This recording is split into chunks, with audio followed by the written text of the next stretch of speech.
Hello guys, कैसे हैं आप लोग। आशा अच्छे होंगे। आप लोगों की पढ़ाई अच्छी चल रही होगी। आप लोगों को स्वास्थ्य वगैरह भी अच्छा होगा।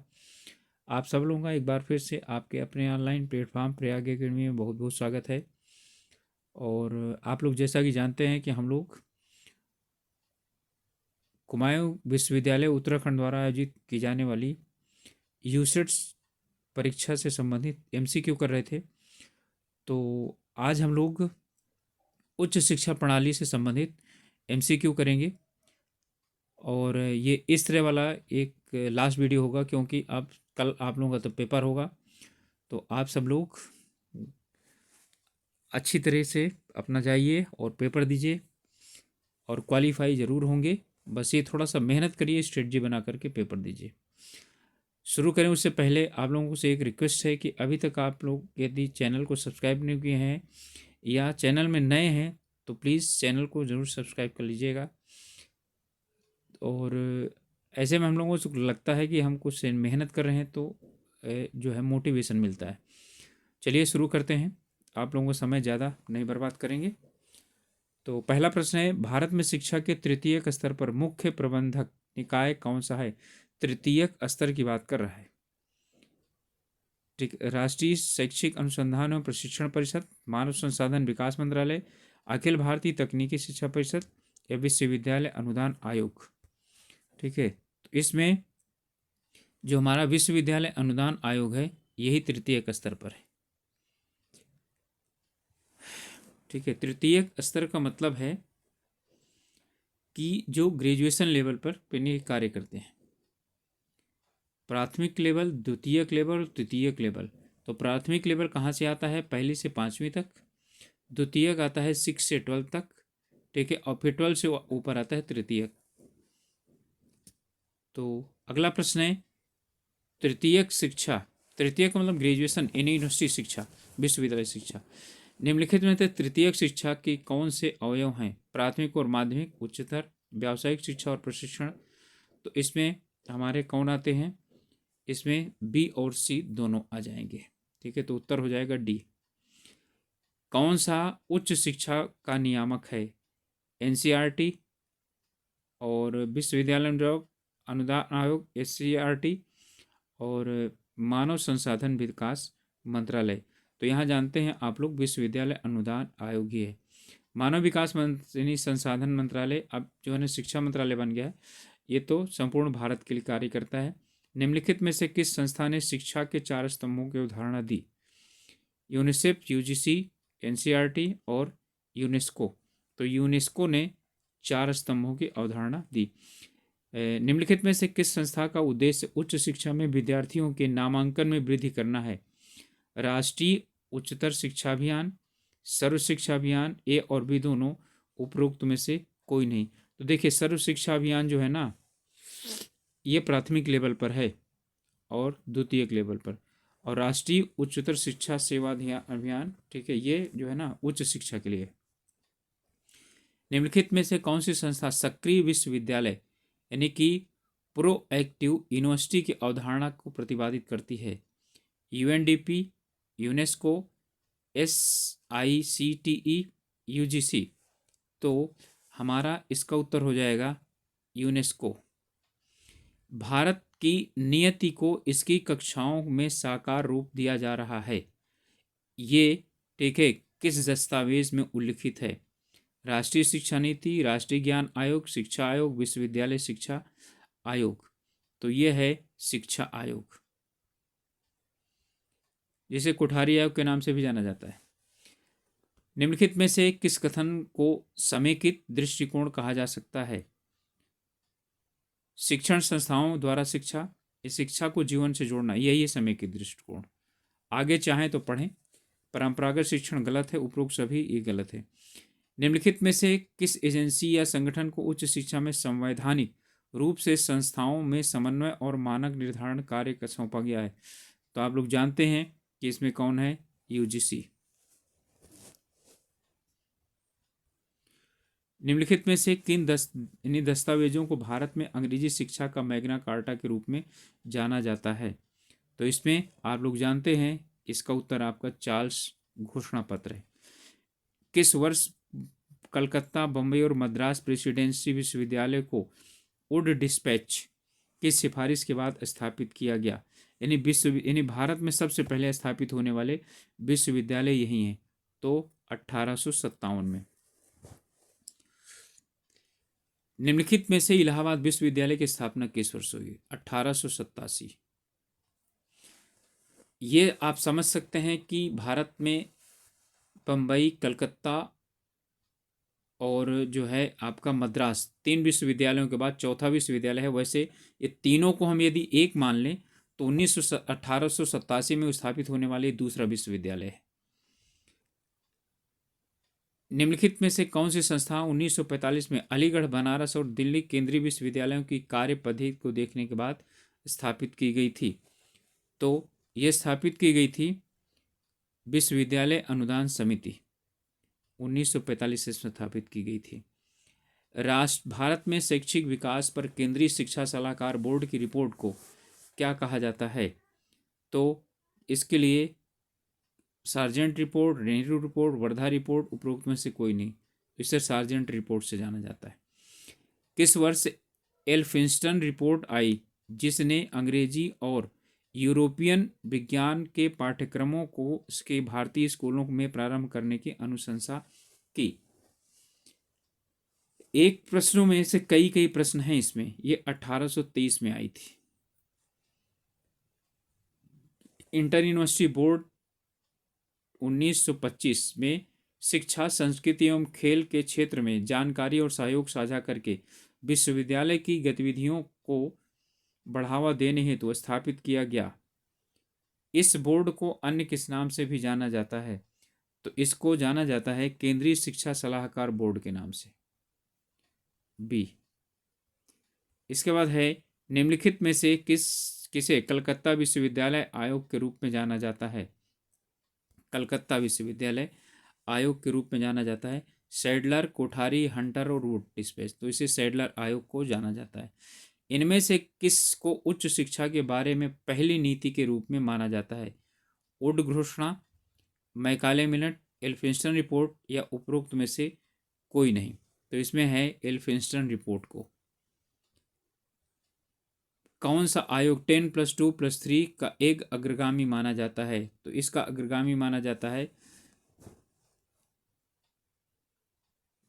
सैडलर आयोग। ठीक है, लेकिन लागू किसने किया था? कोठारी आयोग ने लागू किया था। किस आयोग की रिपोर्ट को शिक्षा और राष्ट्रीय विकास रिपोर्ट के रूप में जाना जाता है? तो राधाकृष्णन, कोठारी, मुदलियार और तो हमारा कोठारी आयोग को जाना जाता है। निम्नलिखित में से किसकी अध्यक्षता में वर्ष 1972 में 10+2+3 संरचना पर राष्ट्रीय समिति की स्थापना की गई थी? तो ये डीपी शुक्ला की अध्यक्षता में ये स्थापित की। देखिए 1986 में ये लागू हो गया था। ठीक है, तो इसकी जो है ना जांच के लिए डीपी शुक्ला यानी शुक्ला समिति की स्थापना की गई थी। स्वतंत्रता के बाद सरकार या उसकी एजेंसी द्वारा कई आयोग स्थापित किए गए थे जिनका वर्णन नीचे दिया गया है। इन आयोगों को उनके स्थापित किए जाने के पहले से बाद के क्रम में, तो सबसे पहले क्या होता है? विश्वविद्यालय शिक्षा आयोग, फिर माध्यमिक शिक्षा आयोग, फिर शिक्षा आयोग। ठीक है, यही इसका क्रम है।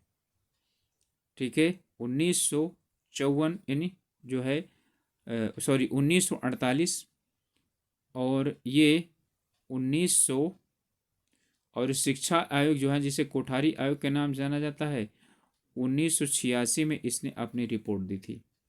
1964 में माध्यमिक शिक्षा आयोग का गठन किया गया था।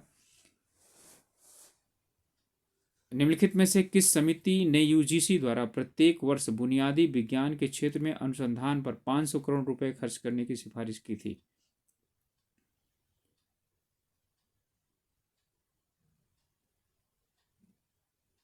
एम शर्मा समिति, काकोदर समिति, यशपाल समिति या उपरोक्त में से कोई नहीं।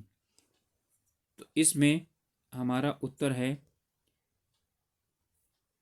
एम शर्मा समिति में।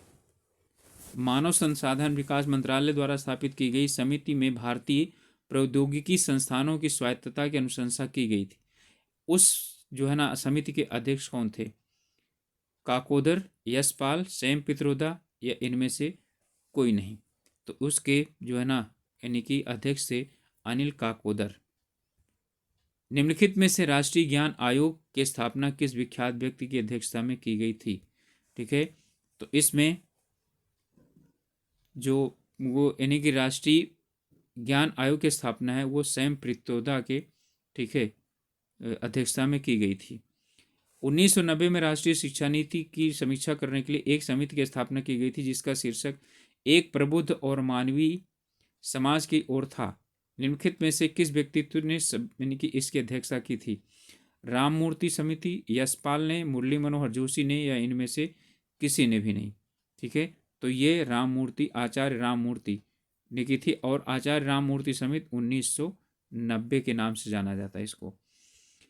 निम्नलिखित में से कौन सी समिति ने राष्ट्रीय उच्च शिक्षा एवं अनुसंधान आयोग की स्थापना की अनुशंसा की, जो उच्च शिक्षक संस्थाओं में अकादमिक गुणवत्ता और ज्ञान वर्धन के लिए सुझाव देगा?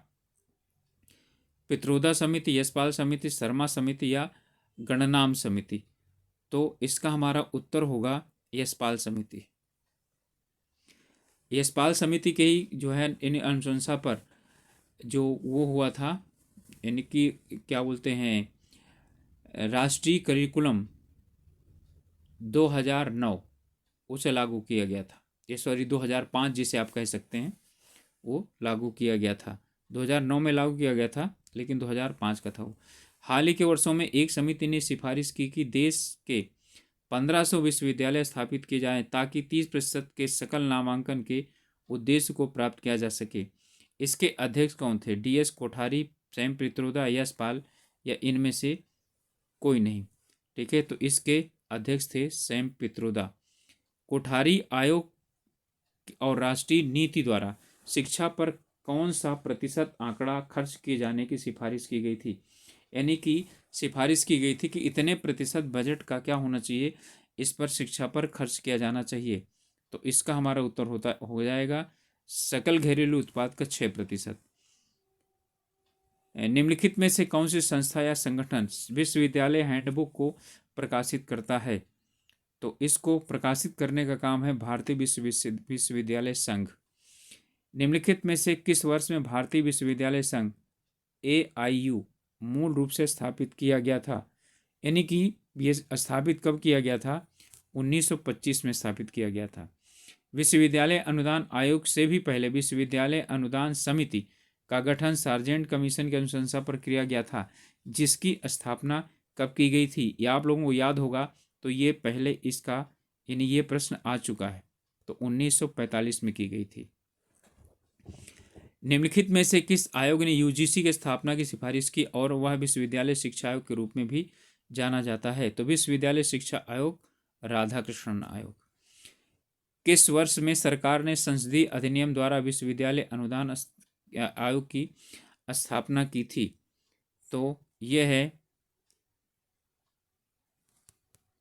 यहाँ ध्यान दीजिएगा, विश्वविद्यालय अनुदान की स्थापना किस वर्ष की थी और उसने अपना कार्य किस वर्ष जारी किया था, ये अलग अलग है। ठीक है, तो स्थापना तो 53 में कर दी थी, ठीक है, लेकिन ये 1956 से लागू हुआ था। इनमें से किस महापुरुष द्वारा बनारस विश्वविद्यालय की स्थापना की गई थी? तो पंडित मदन मोहन मालवीय के द्वारा। निम्नलिखित में से UGC अधिनियम की कौन सी धारा विश्वविद्यालय शिक्षा के समन्वय और शिक्षण, परीक्षा और अनुसंधान के मानकों के अनुरक्षण के बारे में है? ठीक है, UGC अधिनियम की कौन सी धारा? तो यानी कि UGC जो अधिनियम की धारा है वो है 12। निम्नलिखित में से किस राज्य में सबसे अधिक केंद्रीय विश्वविद्यालय हैं? इसमें नई दिल्ली, उत्तर प्रदेश, A और B दोनों उपरोक्त में से कोई नहीं। ठीक है, तो सबसे ज्यादा केंद्रीय विश्वविद्यालय कहाँ है? उत्तर प्रदेश में है। निम्नलिखित में से कौन सा विकल्प विश्वविद्यालय का अस्तित्व में लाने के लिए सशक्त नहीं है? राज्य सरकार, केंद्रीय सरकार, UGC, उपरोक्त में से कोई सा भी नहीं। ठीक है, तो UGC। राज्य सरकार, केंद्रीय सरकार जब चाहे तो विश्वविद्यालय को अस्तित्व में ला सकता है। इसमें निम्नलिखित में से कितने विश्वविद्यालय केंद्रीय विश्वविद्यालय अधिनियम 2009 के अंतर्गत स्थापित किए गए थे? इसमें सबसे ज़्यादा विश्वविद्यालय स्थापित किए गए थे। ठीक है, तो इसमें 16 विश्वविद्यालय स्थापित किए गए थे। निम्नलिखित में से एक गढ़वाल विश्वविद्यालय इसी वर्ष जो है ना बना था। निम्नलिखित में से विश्वविद्यालयों में किस वर्ग यानी कि वर्गीकरण के अंतर्गत सबसे अधिक विश्वविद्यालय आते हैं? केंद्रीय, राज्य, डीम्ड विश्वविद्यालय, निजी विश्वविद्यालय। ठीक है, तो सबसे ज़्यादा आते विश्वविद्यालय हैं राज्य विश्वविद्यालय के अंतर्गत। निम्नलिखित में से विश्वविद्यालयों के किस वर्गीकरण के अंतर्गत विद्यार्थियों के सबसे अधिक नामांकन होते हैं? तो आप लोग जानते हैं इसका भी उत्तर वही होगा, राज्य विश्वविद्यालय। निम्नलिखित में से कौन से विश्वविद्यालय अपने केंद्रीय परिषद में ही शिक्षा प्रदान करते हैं? केंद्रीय विश्वविद्यालय, मानित विश्वविद्यालय, आवासीय विश्वविद्यालय और मुक्त विश्वविद्यालय। ठीक है, तो मुक्त विश्वविद्यालय तो इसका उत्तर होगा ही नहीं, तो कौन सा है? मानित विश्वविद्यालय। ठीक है, मानित विश्वविद्यालय ये जो है किसी को यानी मान्यता नहीं देते हैं, ये अपने जो है ना वहीं पर सिर्फ यानी अध्यापन कार्य करवाते हैं। कौन सी एजेंसी इंदिरा गांधी राष्ट्रीय मुक्त विश्वविद्यालय का वित्त पोषण करती है? यूजीसी, मानव संसाधन विकास मंत्रालय या दोनों या इनमें से कोई सा भी नहीं। ठीक है, तो इसमें मानव विकास संसाधन मंत्रालय, ठीक है, यानी कि बी करता है इसका। निम्नलिखित में से कौन सा विश्वविद्यालय स्वयं के चैनल के माध्यम से इंटरेक्टिव शिक्षा कार्यक्रमों का प्रसारण करता है? BR अम्बेडकर मुक्त विश्वविद्यालय, इंदिरा गांधी मुक्त विश्वविद्यालय, पुणे विश्वविद्यालय, अन्नामलई। वैसे अब तो ज़्यादातर सब करने लगे हैं, लेकिन जो है इसमें सबसे प्रमुखता आती है किसकी? इंदिरा गांधी मुक्त विश्वविद्यालय की। कौन से राज्य में सबसे अधिक विश्वविद्यालय हैं? तमिलनाडु, आंध्र प्रदेश, राजस्थान और उत्तर प्रदेश। तो तमिलनाडु राज्य में सबसे अधिक विश्वविद्यालय हैं। केंद्रीय विश्वविद्यालय उत्तर प्रदेश में और सबसे अधिक विश्वविद्यालय तमिलनाडु।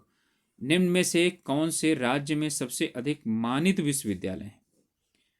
तो इसमें मानित विश्वविद्यालय भी किस में है? तमिलनाडु में ही है। मतलब कि एक एक सिर्फ विश्वविद्यालय हैं, उनके कॉलेज नहीं हैं।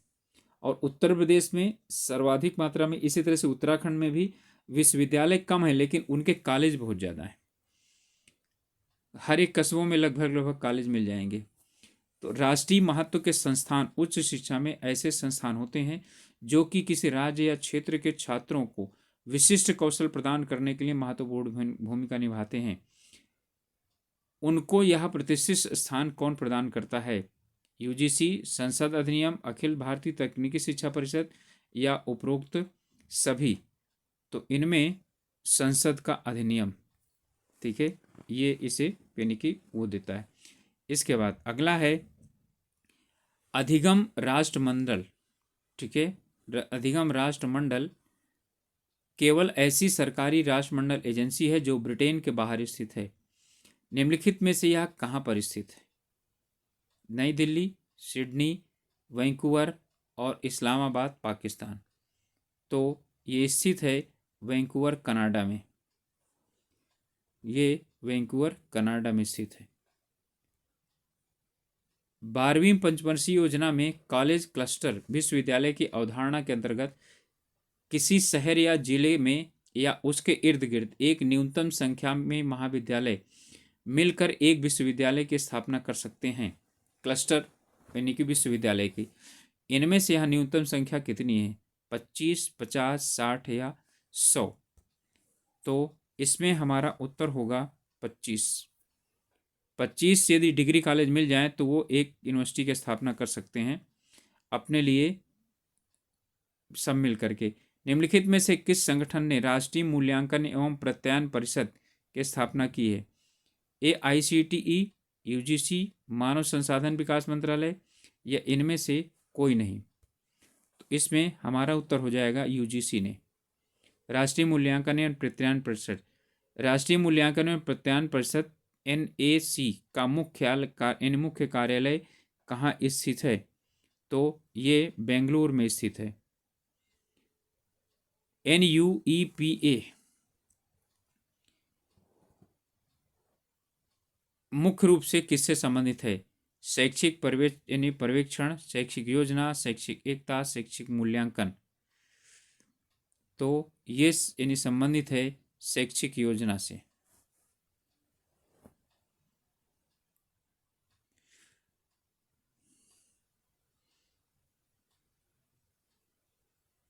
राष्ट्रीय उच्चतर शिक्षा परिषद है ये, यानी प्रोग्राम। निम्नलिखित में से यशपाल समिति की रिपोर्ट 1993 का मुख्य शीर्षक क्या है? इसका मुख्य शीर्षक आईसीटी के क्षेत्र में शिक्षकों की शिक्षा, बिना बोझ की शिक्षा। ओके, यही वाला है, बिना बोझ की शिक्षा, प्रसारण के माध्यम से शिक्षण, इनमें से कोई नहीं।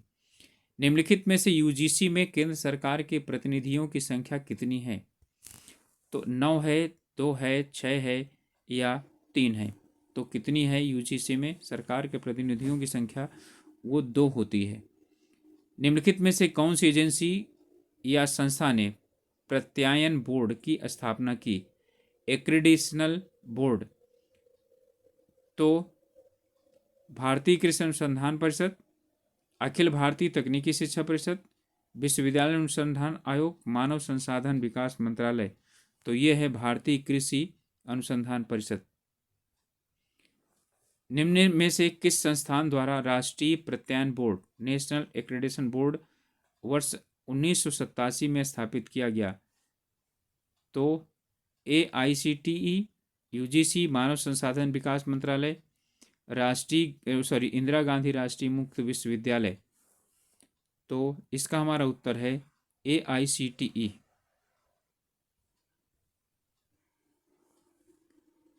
निम्नलिखित में से किस वर्ष में राष्ट्रीय शिक्षा नीति को संशोधित किया गया और इसके साथ कार्य योजना को भी जोड़ा गया?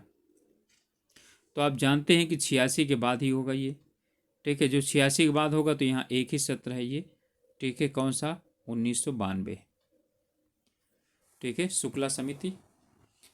राष्ट्रीय शिक्षा दिवस के रूप में मनाया जाता है, तो राष्ट्रीय शिक्षा दिवस के रूप में मनाया जाता है 5 सितंबर को।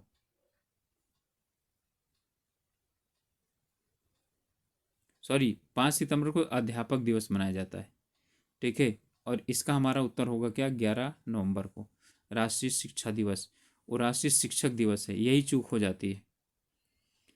निम्नलिखित में से राष्ट्रीय शिक्षा नीति का मुख्य उद्देश्य क्या है? प्राथमिक शिक्षा का सार्वभौमिकरण, शिक्षा का व्यावसायीकरण, शिक्षा की समीक्षा करना, सबको शिक्षा के समान अवसर प्रदान करना। तो इसमें है राष्ट्रीय यानी शिक्षा की समीक्षा करना। राष्ट्रीय शिक्षा नीति का मुख्य उद्देश्य 12वीं पंचवर्षीय योजना के विजन पेपर के अनुसार उच्च शिक्षा में विज्ञान और प्रौद्योगिकी के क्षेत्र में लक्षित कर्मचारियों की कितनी संख्या, यानी शिक्षक और छात्र के संदर्भ में होना चाहिए?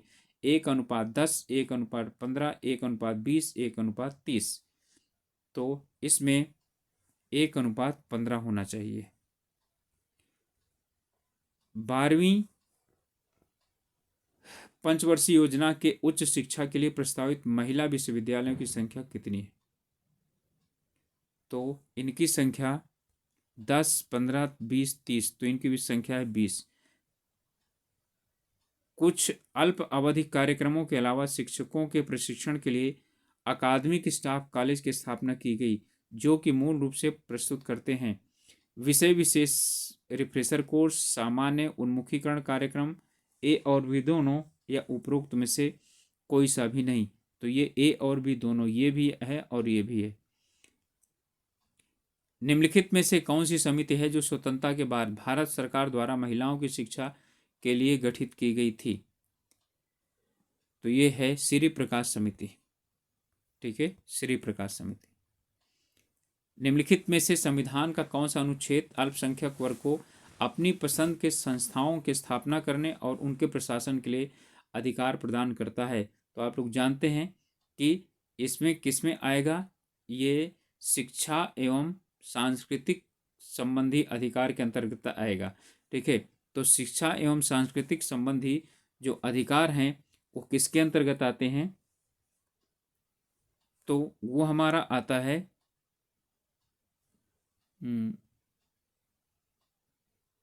इसमें 30(1) के अंतर्गत आएगा। ठीक है, 30(1) के अंतर्गत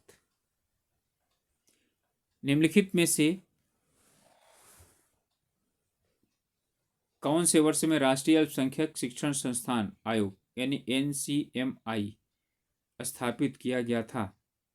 तो ये स्थापित किया गया था 2001, 2003, 2004, 2005, 2004 में स्थापित किया गया था। निम्नलिखित में से संयुक्त राष्ट्र की ऐसी कौन सी विशेष एजेंसी है जो बौद्धिक संपदा अधिकारों से संबंधित है? तो इसमें WIPO, गेट्स या गेट या इनमें से कोई सा भी नहीं। तो इसमें बौद्धिक संपदा अधिकारों से संबंधित की संयुक्त राष्ट्र इनकी समिति की बात कर रहा है, तो गेट तो होगा ही नहीं। ठीक है, तो फिर क्या हो जाएगा? WIPO। निम्नलिखित में से कौन से विश्वविद्यालय को वर्ष 2013 में केंद्रीय विश्वविद्यालय का दर्जा दिया गया?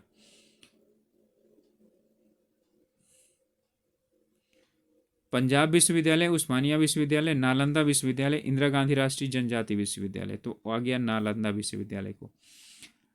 भारत में अप्रैल 2017 में केंद्रीय विश्वविद्यालयों की संख्या कितनी थी? अप्रैल 2017 की बात कर रहा है, तो कितनी थी? 47। राष्ट्रीय संस्कृति विद्यापीठ कहाँ स्थित है?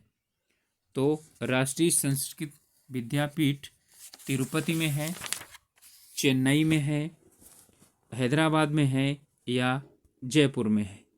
ठीक है, तो ये तिरुपति में है। निम्नलिखित में से कौन सी भाषा को सर्वप्रथम 2004 में शास्त्रीय भाषा का दर्जा दिया गया? ठीक है, तो इसमें है तमिल।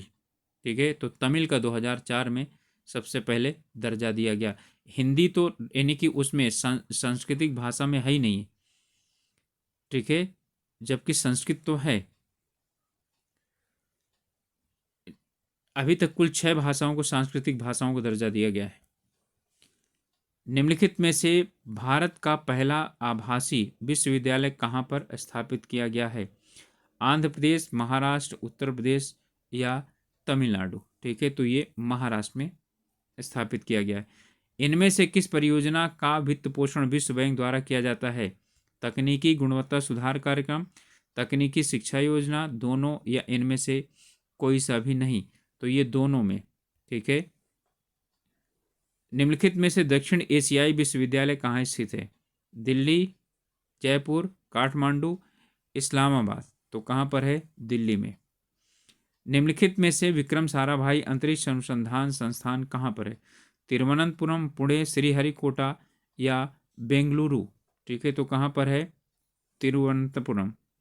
ध्यान दीजिएगा, विक्रम साराभाई, ठीक है, अंतरिक्ष अनुसंधान केंद्र की बात कर रहा है।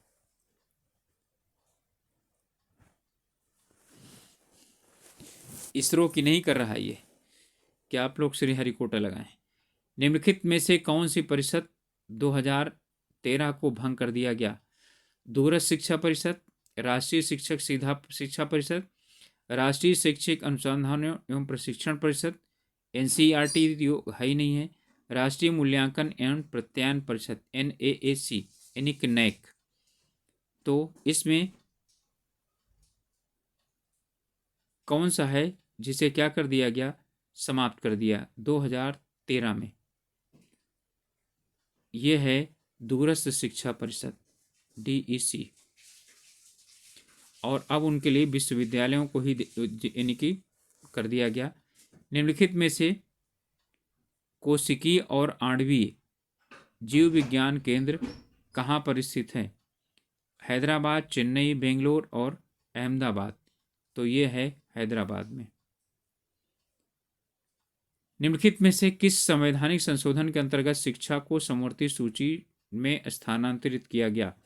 पहले वो राज्य सूची का विषय था, अब उसे समवर्ती सूची में स्थानांतरित कर दिया गया 42वें संविधान संशोधन के द्वारा। 42वें संविधान संशोधन के द्वारा राज्य एवं वन, विवाह एवं यानी कि पारिवारिक मामले और यानी वन एवं वन्यजीव संरक्षण, और ये क्या बोलते हैं शिक्षा, और इसे क्या किया गया, यानी कि उसमें समवर्ती सूची में स्थानांतरित किया गया। निम्नलिखित में से यूजीसी के संकाय सुधार कार्यक्रम फैकल्टी इंप्रूवमेंट प्रोग्राम का मुख्य उद्देश्य क्या है? अतिरिक्त शिक्षकों की नियुक्ति करना, संकाय को अनुसंधान उन्मुख बनाना, या भौतिक आधारित संरचना में सुधार, या उपरोक्त में से, ठीक है, कोई नहीं। तो इसमें है कोई नहीं, ठीक है। अतिरिक्त शिक्षकों की नियुक्ति करना नहीं, संकाय को अनुसंधान उन्मुख बनाना नहीं, भौतिक आधारित संरचना में सुधार नहीं। अध्यापक की बात कर रहा है, संकाय सुधार कार्यक्रम की बात कर रहा है। महात्मा गांधी अंतर्राष्ट्रीय हिंदी विश्वविद्यालय कहाँ पर है? दिल्ली, जयपुर, पोरबंदर और कहाँ पर? वर्धा, ठीक है। तो कहाँ पर है ये? वर्धा में। किस वर्ष में केंद्रीय शिक्षा सलाहकार बोर्ड की स्थापना की गई थी? तो ये की गई थी 1925, 57, 1800 या 1956 या 1992। तो 1925 में केंद्रीय शिक्षा सलाहकार बोर्ड। पीछे भी ये प्रश्न आया था। इनमें से किस वर्ष इग्नू यानी इंदिरा गांधी राष्ट्रीय मुक्त विश्वविद्यालय स्थापित किया गया? ठीक है, 1985, 1988, 1991 या 1992। ठीक है, तो इसकी स्थापना 1985 में की गई थी। ठीक है, वैसे बहुत से जगहों पर 1986 भी मिलता है। निम्नलिखित में से किस वर्ष में मानव संसाधन विकास मंत्रालय सृजित किया गया? 72 में, 80 में, 85 में या 91 में?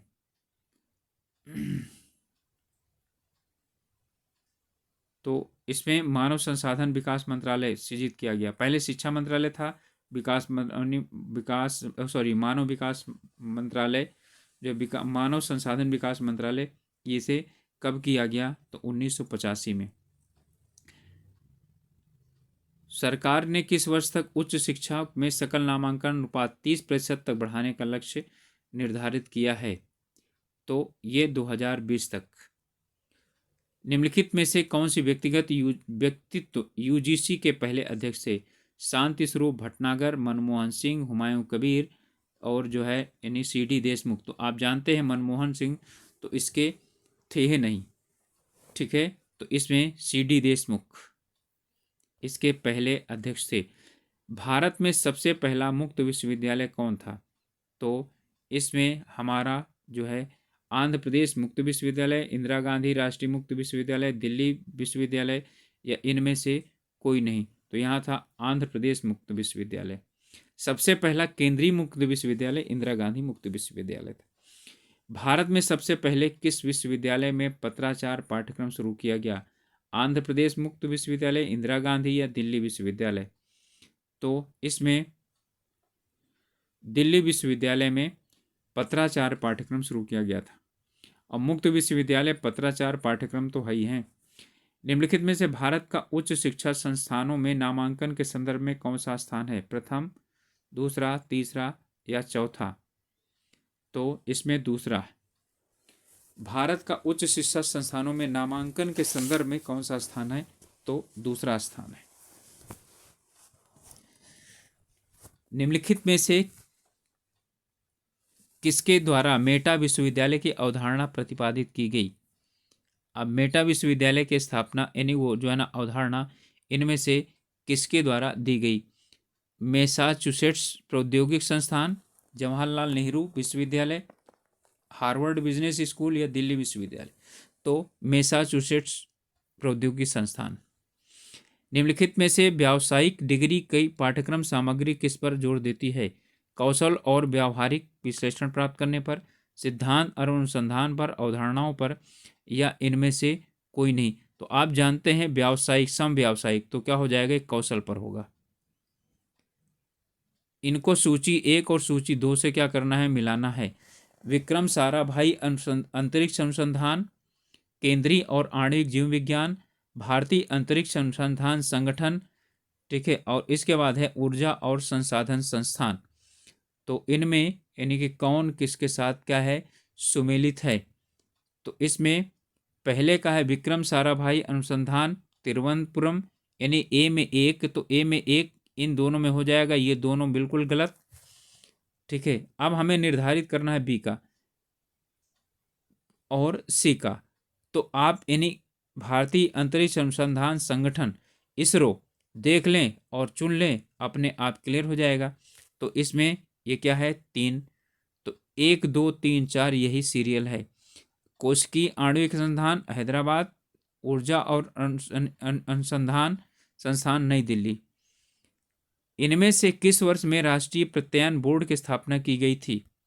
तो राष्ट्रीय प्रत्यायन बोर्ड की स्थापना पहले भी आ चुका है, 91, 94, 2001 और 2005। ठीक है, तो कब की गई थी? 1994 में की गई थी। अलीगढ़ मुस्लिम विश्वविद्यालय की स्थापना कब की गई थी? 1857, 75, 1905, 1916। ठीक है, तो इसमें 1857 में इसकी अलीगढ़ एंग्लो ओरिएंटल कॉलेज के नाम से इसकी स्थापना की गई थी। निम्नलिखित में से कौन से ऐसे व्यक्तित्व हैं जो स्वतंत्र भारत के पहले शिक्षा मंत्री बने? अबुल कलाम आजाद। ठीक है, तो बिल्कुल यही है, अबुल कलाम आजाद।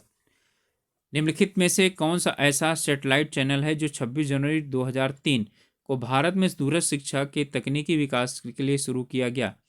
एकलव्य, द्रोणाचार्य। वैसे ये यानी कि वो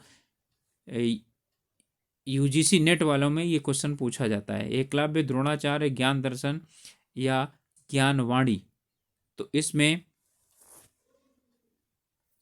एकलव्य है। निम्नलिखित में से कौन सा संस्थान मानव संसाधन विकास मंत्रालय द्वारा स्थापित किया गया है? राष्ट्रीय बाल भवन दिल्ली, भारतीय अंतरिक्ष अनुसंधान संस्थान इसरो, रक्षा अनुसंधान संगठन डीआरडीओ या उपरोक्त में से कोई सा भी नहीं। तो देखिए ये तो जो है ना इसके है नहीं, ये तो रक्षा मंत्रालय से है और ये विज्ञान मंत्रालय से है। अब बचा राष्ट्रीय बाल भवन नई दिल्ली। शिक्षक एवं प्रशिक्षण राष्ट्रीय मिशन का उद्देश्य क्या है? छात्र नामांकन, शिक्षा की गुणवत्ता, महिला शिक्षा और उपरोक्त सभी। ठीक है, तो इसमें उपरोक्त सभी हो जाएंगे। वैसे सबसे ज़्यादा दिया जाए तो शिक्षण गुणवत्ता होनी चाहिए थी।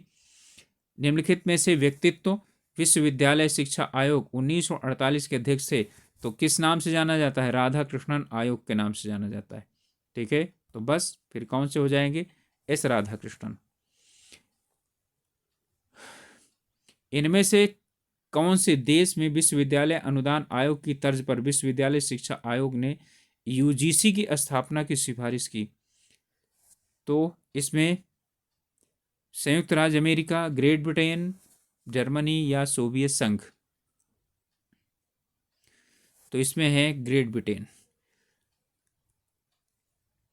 कौन सी एजेंसी या संस्था ने शैक्षिक अनुसंधान और प्रदर्शन के आधार पर रैंकिंग संस्थानों के लिए भारत शिक्षा सूचकांक की शुरुआत की है? ठीक है, बहुत ध्यान से समझ करके तब उत्तर दीजिएगा। AICTE, NAC, विश्वविद्यालय अनुदान आयोग या IIT दिल्ली। तो इसमें हमारा जो उत्तर है वो हो जाएगा NAC। ठीक है, इसने निम्नलिखित में से दुनिया में छात्र नामांकन के मामले में सबसे बड़ा विश्वविद्यालय कौन है? यानी सबसे ज़्यादा किस विश्वविद्यालय में छात्रों का क्या हुआ है? नामांकन होता है। बीजिंग विश्वविद्यालय बीजिंग, डॉक्टर BR अम्बेडकर मुक्त विश्वविद्यालय हैदराबाद, इंदिरा गांधी राष्ट्रीय मुक्त विश्वविद्यालय नई दिल्ली। ठीक है, तो यही आपका उत्तर हो जाएगा। निम्नलिखित में से सबसे पहला अंतर विश्वविद्यालय केंद्र कौन सा है जो कि यूजीसी के द्वारा 1984 में स्थापित किया गया था? अंतर विश्वविद्यालय केंद्र, तो त्वरक अंतर विश्वविद्यालय केंद्र, परमाणु विज्ञान केंद्र, खगोल शास्त्र एवं खगोल भौतिकी अंतर विज्ञान केंद्र, त्वरक अंतर विश्वविद्यालय केंद्र, पूर्व परमाणु विज्ञान केंद्र, उपरोक्त में से कोई सा भी नहीं। तो यहाँ पर जो हमारा उत्तर हो जाएगा वो त्वरक अंतर विश्वविद्यालय केंद्र। ठीक है, ये है। इसके बाद है दूरस्थ शिक्षा परिषद ने 2002 में दूरस्थ एवं मुक्त शिक्षा के लिए अर्जुन सिंह केंद्र की स्थापना की। निम्नलिखित में से कौन सा विश्वविद्यालय है? जामिया मिलिया विश्वविद्यालय, दिल्ली विश्वविद्यालय, जवाहरलाल नेहरू विश्वविद्यालय, इंदिरा गांधी राष्ट्रीय मुक्त विश्वविद्यालय। ठीक है, तो इसका हमारा जो उत्तर हो जाएगा वो है जामिया मिलिया इस्लामिया विश्वविद्यालय। निम्नलिखित अर्जुन सिंह जो है ना, यानी कि मानव संसाधन विकास मंत्री थे भारत के, और वो मध्य प्रदेश के वो भी रह चुके हैं, यानी मुख्यमंत्री भी थे। निम्नलिखित में से कौन सी पहली निजी संस्था है जिसे 1976 में डीम्ड विश्वविद्यालय का दर्जा दिया गया? मणिपाल उच्च शिक्षा अकादमी, सिम्बायोसिस इंस्टीट्यूट पुणे, थापर विश्वविद्यालय पटियाला, एमटी विश्वविद्यालय नोएडा। तो इसका हमारा जो उत्तर है वो मणिपाल एक उच्च शिक्षा अकादमी।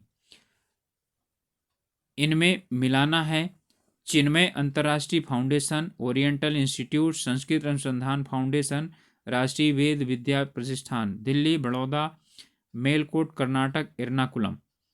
तो इसमें हमारा जो उत्तर होगा वो हम यदि मिलाना चाहें तो चिन्मय अंतर्राष्ट्रीय फाउंडेशन ये एर्नाकुलम में है।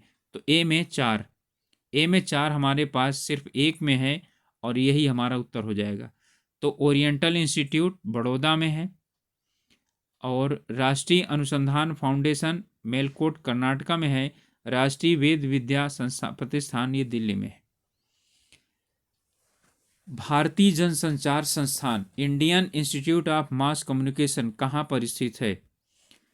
अहमदाबाद, नई दिल्ली, हैदराबाद या जयपुर? तो ये स्थित है नई दिल्ली में। भारतीय राष्ट्रीय रक्षा विश्वविद्यालय भारत का पहला रक्षा विश्वविद्यालय है जिसमें शिक्षण निकट भविष्य में शुरू होने की संभावना है, यानी शुरुआत हो गया है वहाँ पर। यह कहाँ पर स्थित है? रोहतक, पुणे, हैदराबाद या गुड़गांव? ठीक है, तो कहाँ पर है ये? गुड़गांव में है। विश्वविद्यालय अनुदान आयोग के बारे में निम्नलिखित कथनों पर विचार कीजिए। यह नीचे दिए गए विकल्पों में से सही उत्तर चुनिए। यानी यूजीसी की बात कर रहे हैं। यह प्रारंभ से ही में ही वैधानिक विधि द्वारा स्थापित हुआ है। यह केंद्रीय मानव संसाधन विकास मंत्रालय के अधीन एक विभाग है। यह भारत में उच्च शिक्षा के क्षेत्र में देश का शीर्ष स्वायत्तशासी निकाय है जो विश्वविद्यालयों का वित्त पोषण करता है। अब इसमें सही कौन सा है? तो इनमें सही है क्या? ये केवल एक। यह कह रहा है ये प्रारंभ में ही वैधानिक, ठीक है, विधि द्वारा स्थापित हुआ है। तो विधि द्वारा स्थापित तो हुआ है और प्रारंभ में ही का मतलब कुछ कहा नहीं जा सकता। केंद्रीय मानव संसाधन विकास मंत्रालय के अधीन एक विभाग है, ये गलत है। ठीक है, तो ये सिर्फ एक है कि उच्च शिक्षा के क्षेत्र में शीर्ष स्वायत्तशासी संस्थान है। यूजीसी अधिनियम 1956 की धारा मैंने बताया ना 53 में इसकी स्वीकृति की गई है, स्थापना 56 में की गई है। धारा 12B के अंतर्गत आने वाले, ऊपर भी बी आ चुका है 12, विश्व महाविद्यालय निम्नलिखित से किस निकाय के वित्त पोषण के लिए चरणीय हैं, यानी एलिजिबल हैं? विश्वविद्यालय अनुदान आयोग, भारत सरकार से वित्त पोषित कोई भी निकाय या उपरोक्त सभी। तो अब ये जो है यानी सभी के लिए तो होगा नहीं, ये यूजीसी के लिए होगा। निम्नलिखित में से किसके द्वारा राज्य विश्वविद्यालय के कुलपति की नियुक्ति की जाती है? तो राज्य कुलपति की नियुक्ति की जाती है, यानी राज्य विश्वविद्यालयों के कुलपति की जो नियुक्ति की जाती है वो राज्यपाल द्वारा की जाती है, और केंद्रीय विश्वविद्यालयों की वो राष्ट्रपति के द्वारा की जाती है। इनमें से कौन केंद्रीय विश्वविद्यालय नहीं है? दिल्ली विश्वविद्यालय, बनारस हिंदू विश्वविद्यालय, इलाहाबाद विश्वविद्यालय, ओस्मानिया विश्वविद्यालय। ओस्मानिया विश्वविद्यालय जो है ये जो है हमारा मतलब केंद्रीय विश्वविद्यालय नहीं है।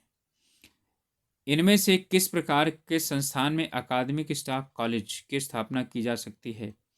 केवल केंद्रीय में, सभी में, यूजीसी से अनुमोदित विश्वविद्यालय में, या इनमें से किसी में भी नहीं? तो यूजीसी से अनुमोदित किसी भी विश्वविद्यालय में क्या है? अकादमिक स्टाफ की स्थापना की जा सकती है।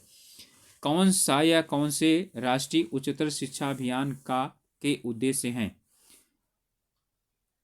वर्तमान स्वायत्त महाविद्यालयों का विश्वविद्यालयों में उन्नयन करना, यानी कि जो ऑटोनॉमस कॉलेज हैं उनको मतलब क्या बना दिया जाए? ऑटोनॉमस या डीम्ड यूनिवर्सिटी बना दिया जाए। महाविद्यालयों को क्लस्टर विश्वविद्यालयों में रूपांतरित करना। विश्वविद्यालयों के बुनियादी ढांचे के लिए अनुदान। उपरोक्त में से सही, यहाँ राष्ट्रीय उच्चतर शिक्षा अभियान की बात कर रहा है, तो इसमें सभी के सभी हो जाएंगे। मई 2016 में किसकी अध्यक्षता में नई शिक्षा नीति के विकास के लिए समिति ने अपनी रिपोर्ट प्रस्तुत की? TSR सुब्रमण्यम, के कस्तूरीरंगन, रीना रे या संजय धोत्रे? तो ये यानी कि TSR सुब्रमण्यम इसके अध्यक्ष थे। यही तो है नई शिक्षा नीति 2020, इसके आधार पर बनी थी।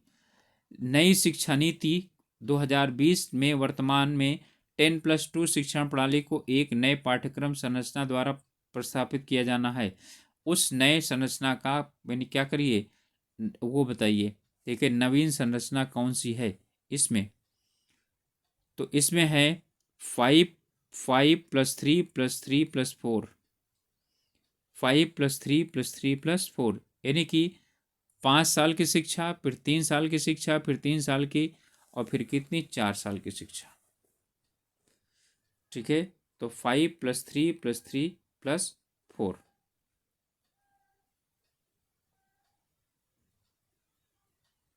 इसके बाद है राष्ट्रीय शिक्षा नीति 2020 के अनुसार शिक्षक मातृभाषा या क्षेत्रीय भाषा में किस कक्षा तक शिक्षा दे सकेंगे? ग्रेड 3 तक, ग्रेड 4 तक, ग्रेड 5 तक, या इनमें से कोई नहीं। ठीक है, तो कहाँ तक? ग्रेड 5 तक। यही तो है ग्रेड 5।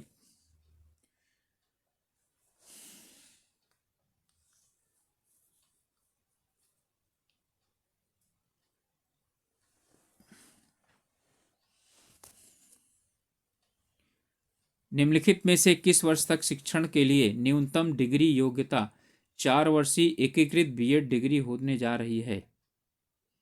2021, 2025, 2028, 2030? तो इसका हमारा उत्तर है 2030 तक। ध्यान दीजिए क्या कह रहा है कि 4 वर्षीय एकीकृत बीएड डिग्री। ठीक है, यानी कि बीएड डिग्री अब सिर्फ बीएड नहीं मिलेगा, 4 वर्षीय मिलेगा 2030 तक। 30 के बाद कौन से व्यक्ति जून 2017 में नवगठित प्रारूपण नई शिक्षा नीति 2020 के अध्यक्ष थे? वसुधा कामत, के कस्तूरीरंगन, KJ अल्फोंस, या रामशंकर कुरेन? तो इसमें कौन थे? के कस्तूरीरंगन। इसे याद कर लीजिए। और इसमें 2020 वाली जो शिक्षा नीति है उससे बहुत से प्रश्न यानी जोड़े गए हैं। राष्ट्रीय शिक्षा नीति 2020 के अनुसार उच्च शिक्षा वर्ष में 2035 तक सकल नामांकन किस अनुपात यानी किस प्रतिशत तक बढ़ाया जाएगा? ठीक है, ये लक्ष्य रखा गया है 50% तक। ठीक है, 2035 तक 50% लक्ष्य रखा गया है। एक मजबूत अनुसंधान सांस्कृतिक यानी संस्कृति को बढ़ावा देने और नई शिक्षा नीति 2020 के अनुसार उच्च शिक्षा में अनुसंधान क्षमता के निर्माण के लिए एक सर्वोच्च निकाय के रूप में किस संस्थान को स्थापित किया जाएगा? राष्ट्रीय आयोग फाउंडेशन, उच्च शिक्षा आयोग, नेशनल रिसर्च फाउंडेशन, या इनमें से कोई नहीं? ठीक है, तो स्थापित किया जाएगा क्या? National research foundation. 2020 के संदर्भ में निम्नलिखित में से कौन सा सही कथन है, या कथन कौन से सही हैं? नई शिक्षा नीति की सिफारिश इसरो के प्रमुख के कस्तूरीरंगन ने की थी। यह 10+2 स्कूल करिकुलम को 5+3+4 पाठ्यक्रम के अंतर्गत बदल देगा। इस नीति का उद्देश्य 2035 तक वर्तमान शिक्षा में सकल नामांकन अनुपात 26.3% से बढ़ाकर 50% करना है। इस नीति से शिक्षा क्षेत्र में सार्वजनिक निवेश का 4.6% से बढ़ाकर 6% होने की संभावना है। ठीक है, चलिए अब यहाँ पर हमको क्या करना है? चुनना है इनमें से कौन कौन से सही हैं। ठीक है, जैसा कि आप लोग जानते हैं यह वाला तो आपका सही है, यह वाला भी सही है, 2 और 3 तो आपके क्या हैं? सही हैं। तो 2 और 3 किस में है? या तो जो है ना पहले वाले में है, या तो फिर डी वाले में है। ठीक है, तो अब हमारा उत्तर या तो पहला वाला होगा यानी ए हो जाएगा, अथवा हो जाएगा हमारा डी उत्तर हो जाएगा। ठीक है, तो इसमें जो हमारा उत्तर होगा वो है डी सभी। नई शिक्षा नीति 2020 को की विशेष रूपरेखा यानी स्पेशल विजन का अनुवाद करने के लिए आत्मनिर्भर भारत कार्यक्रम के तहत निम्नलिखित में से कौन से कथन जुड़े हैं? प्रवीणता के लिए राष्ट्रीय पहल, निपुण भारत, 3 से 11 वर्ष तक के आयु के लगभग 5 करोड़ बच्चों को सीखने की जरूरत को प्राप्त किया जाना, और मिशन एक, ठीक है, मिशन एक समय दृष्टिकोण लेना है जिसमें सभी हितधारक शामिल होते हों।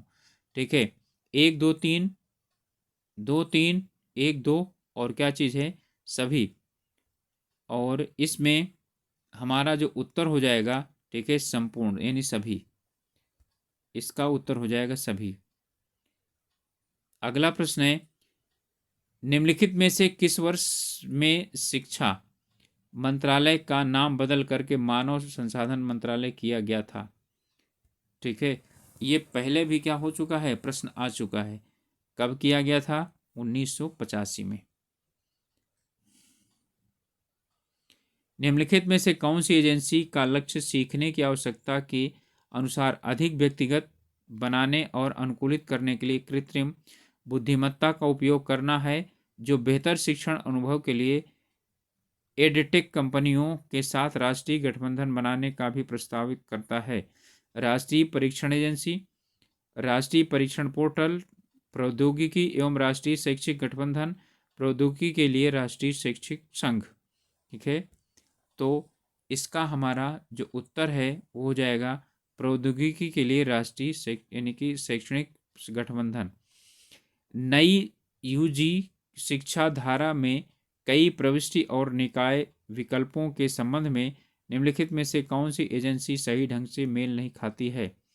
1 वर्ष के बाद प्रमाण पत्र, 2 वर्ष के बाद उन्नत डिप्लोमा, 3 वर्ष बाद स्नातक डिग्री, 5 वर्षों बाद अनुसंधान से स्नातक। ठीक है, तो इनमें कौन सा जो है, यानी यूजी का मतलब है, ध्यान दीजिएगा कि ग्रेजुएशन में, ठीक है, ग्रेजुएशन में अब यानी कि ग्रेजुएशन में जब बच्चा एडमिशन लेगा, पहला साल जब पास करेगा ना, तो उसे क्या मिलेगा? उसे मिलेगा प्रमाण पत्र। जो सेकेंड ईयर पास करेगा तो उसे मिलेगा डिप्लोमा, थर्ड ईयर पास करेगा तो उसे मिलेगी डिग्री। ठीक है, तो यहाँ पर 1 2 और क्या चीज़ है, 3 का 3 जो है वो हमारे सही हैं। ठीक है, अब इसका मतलब है चौथा गड़बड़ हो जाएगा। 5 वर्ष नहीं, 4 वर्ष बाद अनुसंधान के साथ स्नातक। ठीक है, 8 वर्ष की आयु तक के बच्चों के लिए प्रारंभिक बचपन देखभाल और शिक्षा के लिए राष्ट्रीय पाठ्यक्रम और शैक्षणिक ढांचा किस संगठन द्वारा विकसित किया जाएगा? NITI आयोग, NCERT, AICTE या NCTE? तो यहाँ पर जो हमारा उत्तर हो जाएगा वो NCERT। ठीक है, ये इसे विकसित करेगा। 2020 के अनुसार राष्ट्रीय एकीकरण शिक्षा समिति की स्थापना की जाएगी। ध्यान दीजिए, किस चीज़ की स्थापना? राष्ट्रीय शिक्षा समिति एकीकरण की स्थापना की जाए, एकीकरण शिक्षा समिति की स्थापना की जाएगी। स्कूलों में व्यावसायिक शिक्षा किस ग्रेड से शुरू होगी, जिसमें इंटर्नशिप भी क्या होगी, शामिल होगी? ग्रेड 3 4 5 और क्या चीज़ है आपका 6 है। तो यहाँ पर ग्रेड 6 से जो है ना शुरुआत हो जाएगा।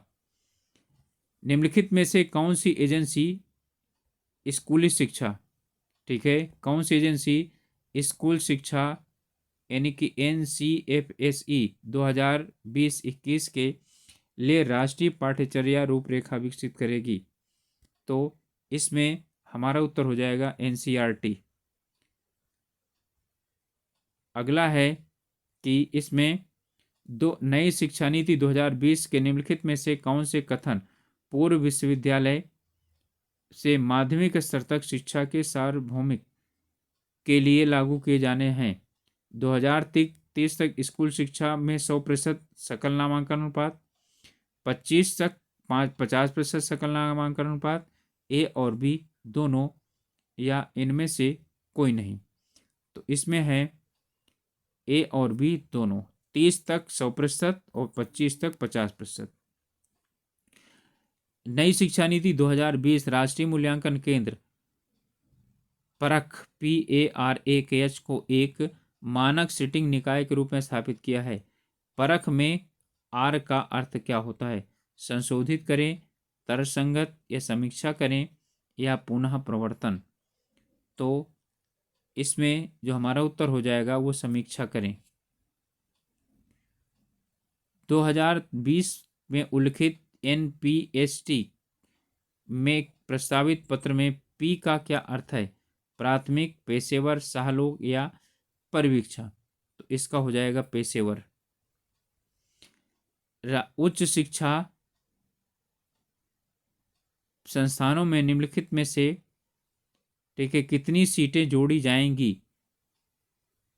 उच्च शिक्षा संस्थानों में निम्नलिखित में से कितनी नई सीटें जोड़ी जाएंगी?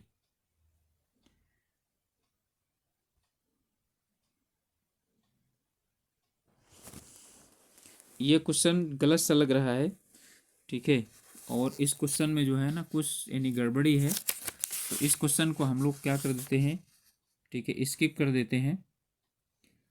तो क्योंकि इसका जो उत्तर दे रहा है, ठीक है, वो करोड़ करोड़ रुपए में दे रहा है, ठीक है, तो यहाँ पर कुछ क्या है, गड़बड़ी है। तो अगला ले लेते हैं, भारतीय उच्च शिक्षा आयोग जो पूरे उच्च शिक्षा के लिए एक ही अतिव्यापी छतरी निकाय के रूप में कार्य करेगा जिसमें निम्न शिक्षा क्षेत्र सम्मिलित नहीं है, ठीक है, चिकित्सा और कानूनी शिक्षा, इंजीनियरिंग और प्रबंधन, कानूनी शिक्षा, इंजीनियरिंग, प्रबंधन और चिकित्सा। तो इसमें चिकित्सा और कानूनी शिक्षा क्या है, ये इसको अलग कर दिया गया है। कितने वर्षों में महाविद्यालयों की चरणबद्ध संबद्धता को समाप्त किए जाने की संभावना है? 10 वर्ष, 12 वर्ष, 15 वर्ष या 20 वर्ष, ठीक है, तो यहाँ पर है 15 वर्ष के बाद। निम्नलिखित में से छड़ड़ का पूर्ण रूप कौन सा है? अब इसमें भी है यानी कि ये क्लियर नहीं है कि यहाँ पर क्या है, तो इसे हम लोग क्या कर देते हैं, छोड़ देते हैं। और हमारा 35वां प्रश्न है, निम्नलिखित में से किस वर्ष में राष्ट्रीय साक्षरता प्रारंभ स्थापित किया गया था? 1996, 1988 और 99 या 2000। तो ये जो है यानी कि 1988 में राष्ट्रीय साक्षरता प्रारंभ की गई थी। अगला प्रश्न है, निम्नलिखित में से किस वर्ष राष्ट्रीय शैक्षणिक अनुसंधान और प्रशिक्षण परिषद स्थापित किया गया था? यानी कि NCERT किस वर्ष? 61, 62, 63 और 64, ठीक है, तो इसकी स्थापना हुई थी 61 में, कार्य करना शुरू किया 63 में। निम्नलिखित में से भारत ने अंटार्कटिक में कौन से शोध स्टेशन की स्थापना की? दक्षिण गंगोत्री, दक्षिण गंगा, दक्षिण गोदावरी या इनमें से कोई सा भी नहीं। तो हमारा जो उत्तर हो जाएगा वो क्या हो जाएगा? दक्षिण गंगोत्री। तो स्टूडेंट्स, आप लोगों से रिक्वेस्ट है कि आप लोग यदि चैनल पर नए हैं या अभी तक सब्सक्राइब नहीं किए हैं तो प्लीज़ चैनल को सब्सक्राइब कर लीजिए और अपने ग्रुप्स में शेयर कर सकते हैं। और ये थे हमारे पूरे यानी कि प्रश्न, और आशा है आप लोगों को इसमें से कई प्रश्न मिलेंगे, ठीक है, या अधिकांशतः प्रश्न मिल जाए, क्योंकि 2020 वाली शिक्षा नीति वाले जो प्रश्न हैं वो इसमें से ज़रूर मिलेंगे। तो मिलेंगे अगले वीडियो में, तब तक के लिए आप लोगों से रिक्वेस्ट है कि आप लोग अपने पढ़ाई पर ध्यान दीजिए और आप यानी सिर्फ रिवीजन कीजिए और अपने सब्जेक्ट पर भी बहुत ध्यान दीजिए, क्योंकि सब्जेक्ट 200 नंबर का है, ये सिर्फ 100 नंबर का है। तो मिलते हैं सलूशन को लेकर के, और उसके पहले भी आप लोगों को एक जो है मॉडल पेपर मैंने प्रस्तुत करूँगा, तो जो आप लोगों को वैसे वो UGC नेट का सलूशन होगा। ओके, मिलेंगे अगले वीडियो में, तब तक के लिए ऑल द बेस्ट।